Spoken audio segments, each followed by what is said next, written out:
Now it's a murder. Somebody taking your husband's life for what appears to be no reason, you know. This is my first time cheating on him. It was one-time thing with me. The woman you're about to see claims she watched her husband become the victim of a brutal attack. She insists she was helpless, just a terrified wife caught in a nightmare. But detectives quickly discover a problem. The more Lyria Hastings tries to explain what happened that night, the less her story makes sense. And before this interrogation is over, the person asking for justice may become the prime suspect herself.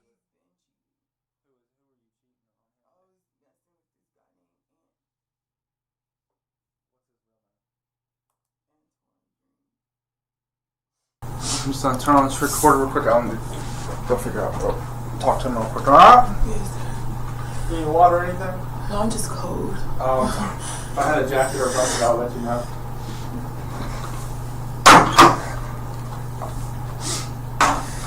What kind of phone do you have? LG. Okay. Did you already ask her for this? I haven't asked her for this. I'm gonna show you this phone real quick. And you said earlier that you would provide consent to for us to download your phone, right? Is that your phone? Yes. Okay. Is there a passcode on it? Yes. What is the passcode? My fingerprint. Is there Just your fingerprint, or is there like another code? It's a knock. A knock? Like you got a knock on it. How do you do it? You like go like this and then 3. So is it like on the number keypad? No. I've seen one of those before. What's your name? Lyria Hastings. How do you spell your first name? LASH. Okay. ERRIA. Or I-E? IA. I-A? Hastings? Hastings? Yes. Okay.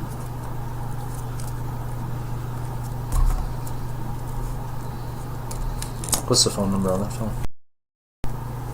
Was it black or navy blue? Black.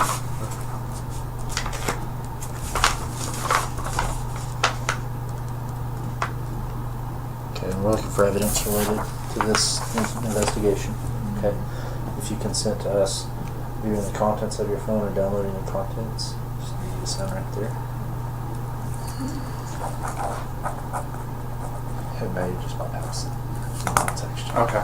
I'm gonna record a statement. It's a recorded statement. Okay. It's for the investigation. Today's date is August 20, 2017. It's 8:27 a.m.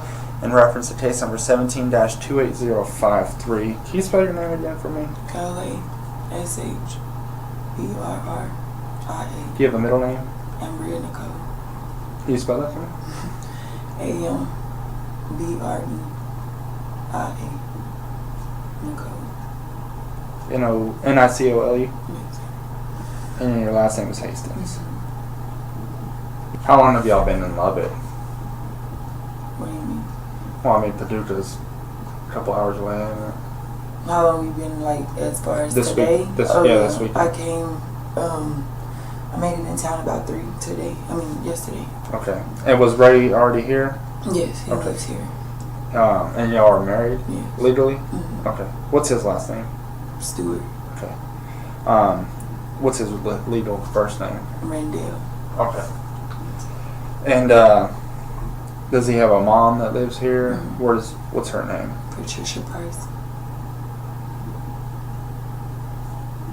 Do you know where she lives at? Just before sunrise, Randall Hastings was alive, laughing with friends after a night of drinking. Less than an hour later, he would be fighting for his life with a fatal stab wound to his chest. Standing beside him was his wife, Lyria, the last person known to have seen him unharmed. As emergency crews rushed Randall to the hospital, investigators were left with one crucial question. If nobody else was there, who plunged the knife into his chest? Okay. How long have you and Ray been married again? We've been married for a year. We've been together for 2.5. Okay. What's Patricia's phone number? I have no idea Okay. about her.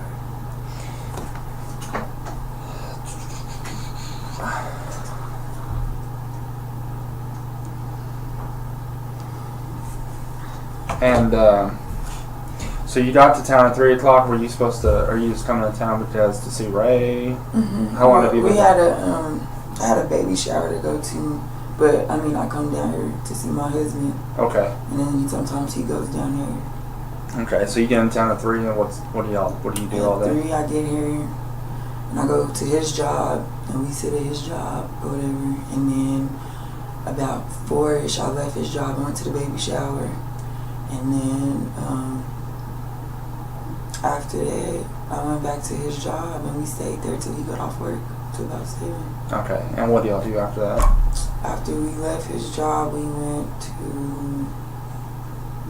I dropped him off at his mom's house, and he took a shower, and I took my kids to his aunt's. Okay. And then I went to Co's and got something to wear for tonight. And then I went back to his mom's house, picked him up, and then we went to Cujo's. Okay. Who all was at Cujo's?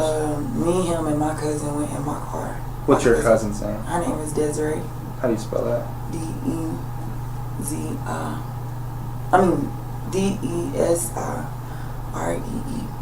What's her last name? Excuse me. Laos. Elias. Laos. Okay, how old is she? I don't know. Does she have a nickname? Red. Okay. So you, Ray, and Red go and y'all start at Cujo's. Do y'all beat Alexis and Yes, Julius we there? beat them. How long were y'all there for?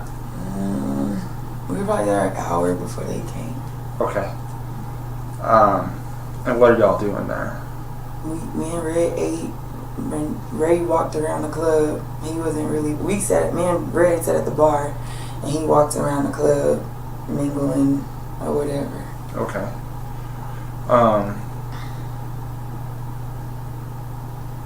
And then what time do y'all leave there? We left there roughly about 1:15. Okay. And where do y'all go after that? After that, we took Red back home, and then we went to, I think we went to 7-Eleven, I'm not sure, but we ended up going to Alexis' cousin's house. Okay. Do you know where Desiree lives at? What's her address? She's staying in Stone Hollow. I don't know the address. I just want to get there. Do y'all stop at the 7-Eleven off of Parkway? Yeah, I went by the car wash. Yeah, okay. And y'all then go to Victoria's cousin's house, and what are y'all doing there? He stayed outside for the most part, and I was in the house playing beer pong with everybody else. Okay. And so it's you, Ray, Alexis, and Julius that are there that you know? Mm-hmm. Okay. And then what time do y'all leave there? I can't even tell you what time we left. We left, I want to say about 5. About 5, me and Ray had left. Okay. And at that time, y'all go back home? What? No, we were looking for a hotel to get, and we couldn't find one. So he said he had to go do something. So I took him home. I dropped him off at his house. Where does he live at? With his mom. Okay. I dropped him off with his mom, and then I told him I'll be back, and I had left, and I went to Aunt's house, and I never got out the car because Aunt never answered the phone. So, and I was texting Aunt, he never answered the phone. So then after that, Ray called me and was like he was ready, so come get him. So I was like, I'm on my way. So then I went to pick him up. Well, when I was coming up, it was a car coming out of his mom's driveway. What kind of car was that? I don't like. It was like I was probably like 3 houses down, and it was a car coming out. I don't know what kind of car it was. I just know it was coming out and it was leaving. And so then when he got in the car, his phone went to ringing, and he didn't answer it. And then it rang again, and he answered it, and it was his daughter's mom or whatever. And then he was like, I don't got time for her or whatever. And then she started texting his phone. And then we went to the gas station at 7-Eleven. And then after we left 7-Eleven, we went back to Julia's house. What 7-Eleven did y'all go on? Or Easy Mart. off 50th and University. Okay. I get them confused. 50th and there's a 7-Eleven there. There's 7-Eleven. Okay, that's where we went to get gas. And you know his phone? What kind of phone does Ray have? I don't know. I think it's an LG. Okay. Do you know his passcode? Mm-mm. Okay. I have no idea what his code is. Okay. Do you know his phone number? Okay. And so he's getting these messages. Y'all stop at 7-Eleven, and then y'all go to... We go to Julia's house. Okay. We went over there to go to sleep since we couldn't find a hotel. From the very beginning, Lyria seems eager to cooperate. She answers questions, offers explanations, and attempts to guide detectives through the night's events. But hidden beneath the details is a troubling pattern. Important moments are blurred, timelines shift unexpectedly, and key facts seem to disappear whenever the conversation gets too close to the truth. Detectives aren't just listening to her story anymore, they're testing it. When y'all get there, you pull up. Yeah, we Is he getting any more phone calls on the way too? I don't. Oh, well, yeah, like she was calling and texting his phone. Do you know what she's saying? No, he tried to show me, and I was like, I don't want to have anything to do with that. Okay. Like, it's been a whole bunch of crap with her, and I was like, I don't want to have anything to do with that. And so he was like, babe, I don't know why she calling me and all this stuff or whatever. And the only conversation I heard was she was like, if your wife is there with you, why you calling me? So I don't know if he called her first or what happened, but she was like, if your wife is there with you, I don't know if why you calling me or something. And then when we pulled up to Jermaine's house, I got out the car first and I walked in. He was still outside. Like, I thought he was behind me, but he was still outside. I don't know. I guess he was looking for his phone. Because when I sat on the couch, like about 10 minutes later, that's when he comes in the house and he was like, babe, can you call my phone? Because I can't find my phone. And that's when I called him. So you walk in the house, and he's like 10 minutes later? Yeah, about 10 minutes. And then he walks in the house, and he's like, can you call my phone? Because he couldn't find it. What's going on inside the house when you walk in? Nothing. Bang and Jermaine. Bang was messing with Jermaine's hair. Jermaine was on the laptop. Okay. Messing with music. And so you start calling his phone? I didn't call his phone until he came in and said call his phone. Okay. And so he walks back outside. Mm-hmm. How long is he outside? I let the phone ring until it went to voicemail. And when he didn't answer, then I went out there to go help him look for it. But then when I get like to the door, like where their door is, I heard yelling. So I didn't know if he was on his phone arguing or what. But I heard yelling, and when I got out, like I could see him talking to somebody or whatever. And I was like, babe, he was facing this way, like he was like in front of my car, facing this way. And he was arguing with some dude. I don't know, like I couldn't see. I just heard two men voices. And so then the dude took off when I said babe or whatever. And it was a car that was parked at the end of the street when we pulled up. But like I said, when I walked in the house, I didn't see anybody. What kind of car was that? It was, I don't know what kind of car it was. Like I wasn't paying attention to the cars. Like I said, it was a whole group of cars on the street or whatever. And I just went and parked. Because I was going to his house. Like, I wasn't paying attention to detail or anything like that. And then, when I said, babe, or whatever, then the dude took off running or whatever. I don't know if he jumped in the car or not. I don't know, the car was gone. Which way did he take off running? Towards, like, the direction my car was, he went that. Every lie creates a problem. To cover one inconsistency, another explanation must be invented. Before long, the entire story becomes impossible to keep straight. That's exactly what begins happening to Lyria.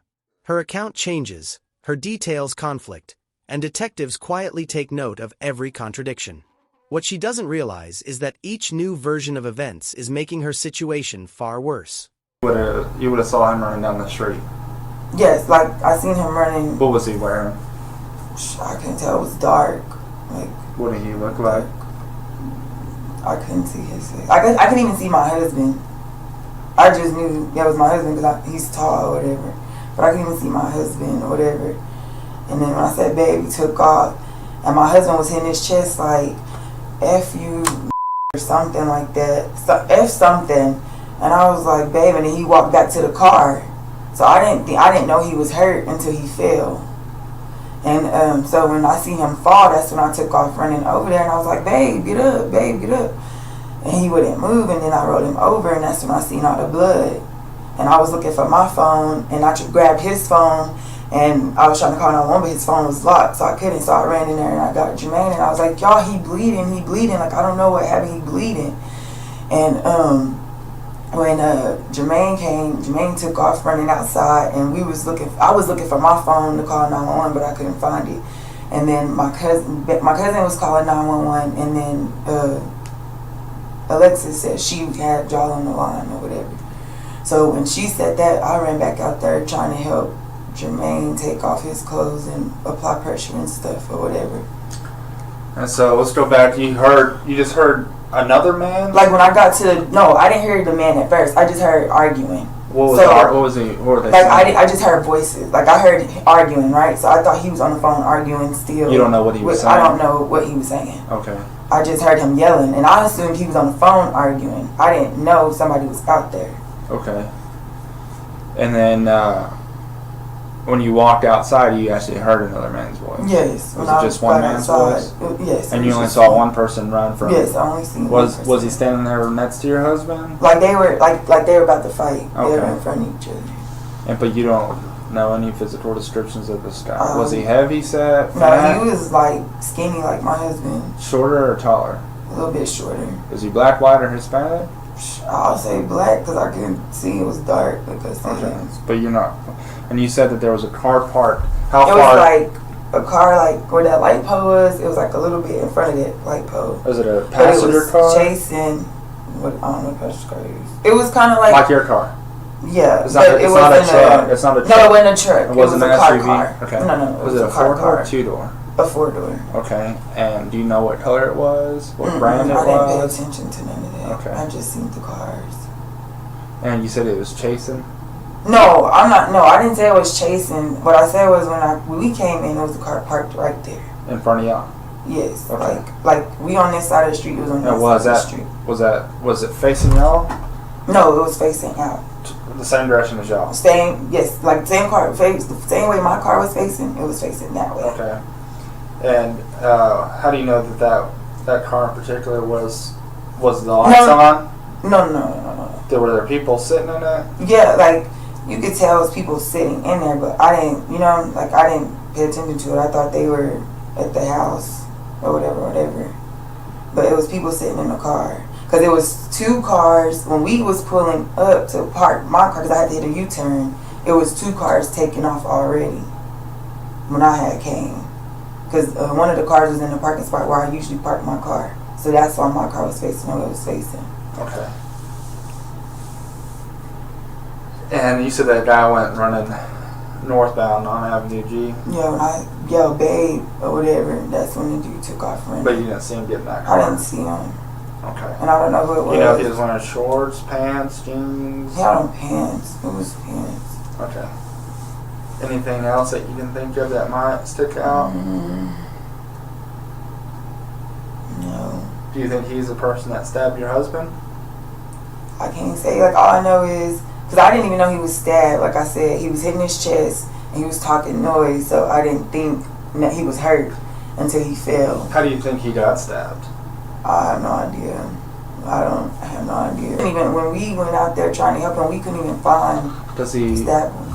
And we need to be completely honest. It's I don't care if y'all are married or anything like that. Does he sell drugs?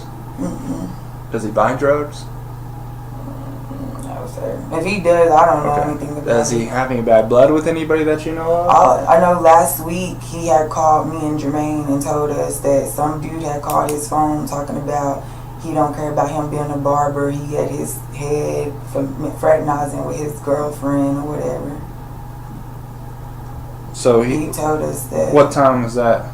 Shoot, I don't know. Sometime, I want to say a week or 2 ago. I can't remember, but when you check my phone, it's in my Facebook messages and everything. Like, I was telling my friends, because he had lied. Like, he had said the dude called his phone and told him that he had his head because he seen messages from his girlfriend where my husband was texting his girlfriend. So a guy contacts Ray. My husband, yes. Approximately a week or 2 weeks ago.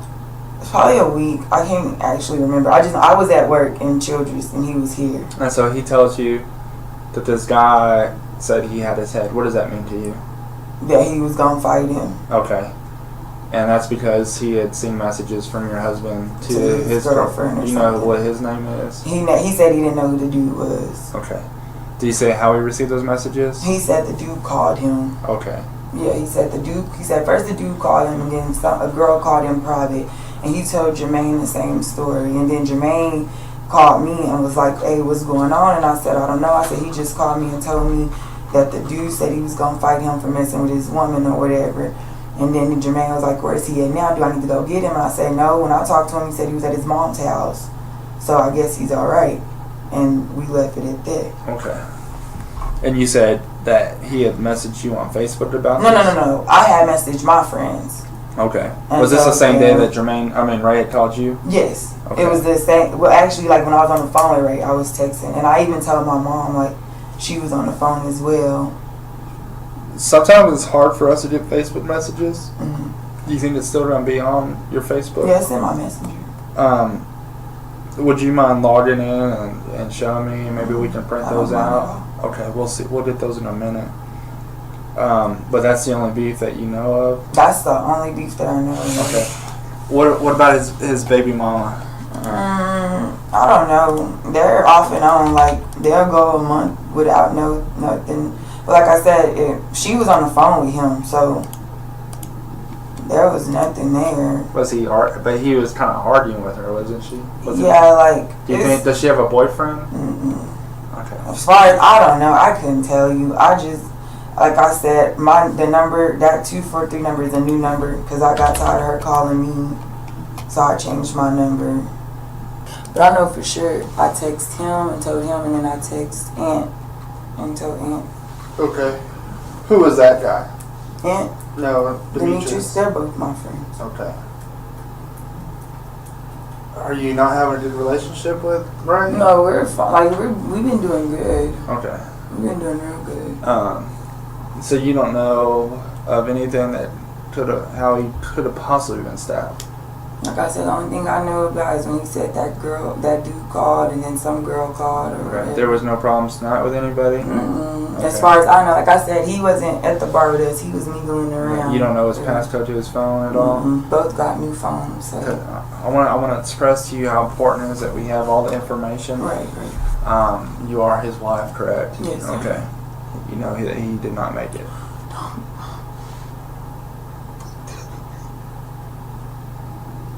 So I want you to know how important it is for us to know all the information that we can. Okay?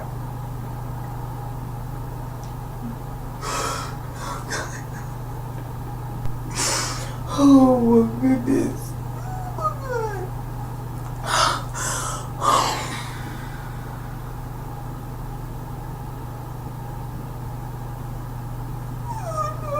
I don't know. I don't know his name. You don't know a name. Excuse me? He never told me a name. He never told us a name of the dude was. But that was only a couple of weeks ago, right? I don't know.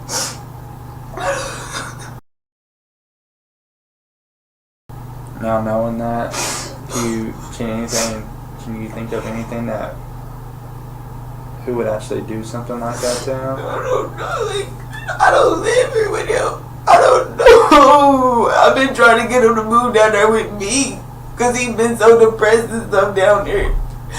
Oh no. And he bought him so much stuff and my husband don't tell me everything. Okay. I don't know. So you don't know who may have shown up there? Huh? You don't know who would have known where he was, and the exact address and location. The only people I know he hang with is my family. I don't know what he do or who he with when I'm not here. Cause my husband, when I'm here, he's with me. I don't know what he do when I'm not here. From talking to Julius, talking to Alexis, and from what you've told me, The only people that were out there at the time that he actually got stabbed is you, Ray, and some unknown guy. I wasn't out there. Like I said, I didn't even see him get stabbed. Like, I didn't see the dude raise his hand up or nothing. All I seen was arguing. That's all. And I seen them standing there. And I seen my husband hit his chest. That was it. You don't know who that guy is? I don't know what it is. I don't know.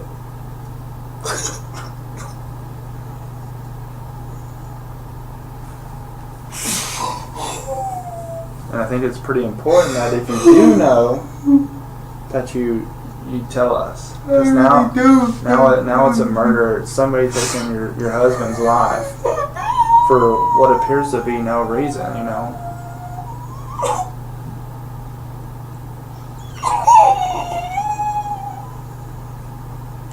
And on your Facebook, it seems like you don't have a great relationship with Ray. Oh. We were good. We've been good. My mom would tell you we've been good. As investigators dig deeper into the couple's relationship, they uncover signs of betrayal, jealousy, and unresolved conflict. The image of a happy marriage begins to crumble. Suddenly, the stabbing doesn't look like a random act of violence. It starts to resemble something far more personal, something that may have been building behind closed doors for a very long time.